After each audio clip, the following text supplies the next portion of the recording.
মানুষের যদি কোনো সমস্যা হয়, হয়তো সমাজে বসে হলো না, হয়তো থানায় গেল, থানা থেকেও সমস্যার সমাধান হলো না, ওই কেসটা কোথায় যায়? কোর্টে চলে যায়। আচ্ছা, কোর্টে যে যখন যায় তখন একটা সাধারণ গরিব মানুষের কাছে মানে মামলা চালানোর মতো ক্ষমতা থাকে না। থাকে কি বুঝিরা? অনেক মানুষের থাকে না। থাকে না।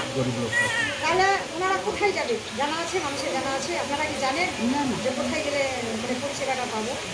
ওনারা কিন্তু এই যে জেলা আইনি পরিষেবা কর্তৃপক্ষ অফিসে গিয়ে যদি যোগাযোগ করে, জবর কি জলে গেলা জেলা আইনি পরিষেবা আট এখন সौ দেখা গেল যে ने বাড়িতে কোনো ঝামেলা আছে, সমস্যা আছে, জমি জমা সংক্রান্ত পারিবারিক ঝামেলা হোক, কারো দীর্ঘদিন ধরে মামলা চলছে, মামলা চললে উকিলের দরকার লাগে, একটা উকিলের সাথে যদি উকিল ধরলে কী হয়?